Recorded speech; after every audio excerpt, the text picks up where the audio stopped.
안녕하세요. 책시시 코너입니다. 오늘 만나볼 책은 환자혁명입니다. 지금 시작하겠습니다. 좋은 시간 되세요. 나의 건강을 남에게 맡길 것인가? 스스로 책임질 것인가? 성인병 치료 성공의 열쇠는 환자 자신에게. 현직 의사가 기존의 의료 상식에 반기를 들면 새로운 패러다임을 제시하는 책. 미국에서 활동 중인 저자가 자신의 임상 경험과 연구를 바탕으로 건강하려면 약과 병원에 의존하지 말고 건강 주권을 회복하라고 주장한다. 환자혁명이라는 제목의 이 책에서 저자는 응급처치와 성형이 아닌 이상 현대인의 질환 중 대부분을 차지하는 성인병 치료 성공의 열쇠는 어디까지나 환자 자신에게 달려있다고 강조한다. 환자들은 지금까지 병을 키워왔던 것처럼 무음식이나 막 먹고 살면서 병을 고치는 것은 병원에서 의사들이 할 일이라는 그릇된 사고방식을 가지고 있다. 최첨단 의료기술이, 인류를 구원할 신약 개발이, 과학이, 테크놀로지가 답을 갖고 있을 거라는 확신에 찬 환상에 빠져있는 것이다. 미국 기능의학이 제시하는 희망의 건강 나침반 저자는 이 책에서 환원주의적 대증요법에 매몰된 현대의학에 대해 비판의 목소리를 높인다. 인간의 몸을 전체적으로 보지 않고 지나치게 세분화해서 들여다보는 분위기와 테크놀로지와 약물에만 의존하는 풍토 때문에 현대의학은 큰 그림을 놓치고 있다는 것이다. 질병의 원인이 되는 음식과 환경을 바꾸고 환자들에게 올바른 정보를 전달하는 데 힘을 쏟는 것이 아니라 고가의 의료장비나 의약품 그리고 수술의 남용을 통해 오히려 건강을 해치고 있는 실정이다. 이 책은 병명은 있지만 원인이 없는 혹은 원인을 간과하는 현대의학의 패러다임에서 벗어나 미국 기능의학이 주장하는 두 차소견을 제시한다. 새로운 희망의 길을 알려주는 건강 나침반이다. 17년간의 환자 진료 경험을 바탕으로 저자가 내린 특급 처방은 좋은 치료일수록 환자의 능동적인 참여가 절실하다는 것이다. 본인의 질병에 대한 환자 스스로의 관심, 환자의 지식, 환자의 자신감이 치료의 시작이다. 환자가 주체가 되어 중심에 서지 않으면 그 어떤 병도 고칠 수 없다.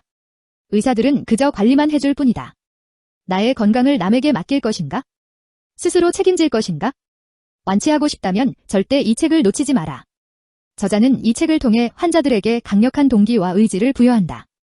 환자라는 존재를 관중석의 구경꾼에서 필드의 플레이어로 역할을 바꾸어준다.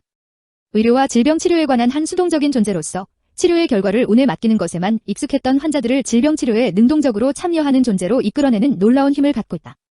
암이나 고혈압, 당뇨 같은 만성 질환들을 고치려면 패러다임을 바꿔야 한다.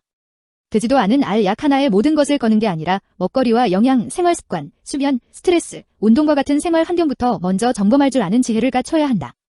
이 책은 감기에서부터 암에 이르기까지 질병 예방과 치료의 성공적인 길잡이가 되어줄 것이다. 만성적인 대사질환을 이겨낼 수 있다는 희망을 선사하는 것에 그치지 않고 실질적인 정보를 제공한다.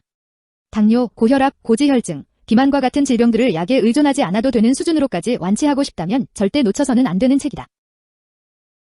책 속 내용. FDA 승인이라는 말은 마법과도 같은 힘을 갖고 있어서 단번에 소비자의 신뢰를 얻는다. 하지만 어떤 약이 FDA의 승인을 받았다고 해서 심각한 부작용을 일으키지 않는다는 뜻은 아니다. 심한 경우 사망사고도 빈번하다. 또 FDA 승인을 받았다고 해서 효과가 보장된다는 뜻도 아니다. 질병을 완치하는 것은 더더욱 아니다. 기능의학은 단순히 질환의 증상만 억제하는 의학이 아니다. 문제의 근본 원인과 메커니즘을 찾아 인체 스스로 본연의 치유 능력을 회복하는 생리적 균형을 이루도록 유도하는 의학이다. 현대의학의 근간을 이루는 약물 의존적 증상 완화에 반대되는 개념이다. 현대의학은 증상이 발견되면 그것을 없애는 약을 처방한다. 그 때문에 약물 복용을 중단하면 증상이 다시 돌아온다.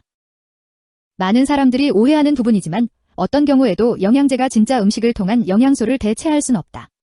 그래서 가공식품을 먹지 말고 진짜 음식을 드시라고 당부하는 것이다. 영양제도 가공식품이기 때문에 진짜 음식을 먹는 것과 비교할 바가 못 된다. 영양보조제는 게으른 사람들이나 바쁜 현대인들의 차선책일 뿐이다.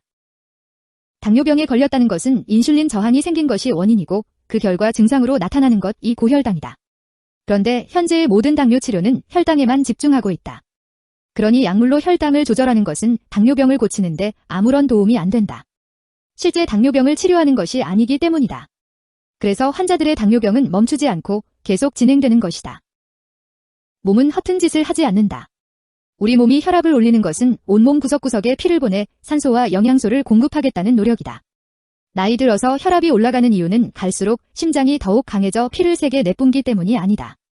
그만큼 피 상태가 안 좋고 혈관이 건강하지 않기 때문이다. 고혈압은 살겠다는 일종의 몸부림이다. 하지만 우리는 그럴 때 오히려 혈압 낮추는 약을 먹는다. 이제는 누구에게나 익숙한 단어인 콜레스테롤은 병명이 아니다. 어쩌다 몸에 들어온 위험한 바이러스가 아니고 우리에게 찾아온 질병은 더더욱 아니다. 암처럼 DNA가 변형되어 우리를 위협하는 물질도 아니다. 그저 듣는 순간 거부감이 드는 부정적인 이미지를 갖고 있지만 사실 콜레스테롤은 우리 몸이 필요로 하는 가장 중요한 물질 중 하나다. 없으면 죽는다. 미국인의 콜레스테롤 수치는 약물 덕분에 세계에서 3위로 낮다. 하지만 미국인들의 건강 상태는 세계 최하위권이다. 평균 수명 역시 바닥권이다. 미국의 당뇨, 고혈압, 비만 환자들이 그 어느 국가보다 넘쳐난다. 낮은 콜레스테롤이건 강이나 수명과는 아무 상관이 없는 것이다. 스타틴 약물 처방이 지나쳐서 미국인들의 콜레스테롤 수치가 낮은 것뿐이다. 감기에 걸렸을 때 열이 나는 것과 마찬가지로 염증은 불편을 초래하지만 우리를 위해 몸이 일으키는 반응이다. 상처 났을 때나 감염되었을 때 몸을 보호하고 치유하는 장치가 염증이다. 붓는 이유는 문제 있는 부분에 혈관을 확장시켜 영양분과 산소를 공급하고 노폐물을 제거하려는 노력의 일환이다. 그런데 조금만 아프면 왜 염증 반응이 생겼는지에 대한 고민 없이 약국에 가서 소염제를 사 먹거나 병원에 가서 진통제를 처방받는 것이 일상이 돼버렸다. 다이어트는 절대 치열하게 하는 것이 아니다. 살과의 전쟁? 절대 안 된다. 전쟁을 치르면 어떻게 되는가? 둘 다 죽는다. 이긴 자도 피해를 입는다. 그러므로 다이어트의 개념을 바꿔야 한다. 몸이 정상이 되면 체중도 정상이 되는 것, 그렇게 되면 혈압도 당뇨도 당연히 정상이 된다. 암은 사형 선고가 아니다. 암은 증상이다. 몸이 건강하지 않다는 신호다. 결과물이다. 몸의 생존 본능이다. 경고 신호다. 그리고 무엇보다도 나와 주변을 돌아봐야 할 때다. 생활 습관과 사고방식을 바꿔야 할 때다. 달라지지 않으면 병은 그대로 진행된다. 확 달라져야 병의 진로가 바뀌지 않을까 기대라도 해볼 수 있다. 지금까지 책시시 코너였습니다.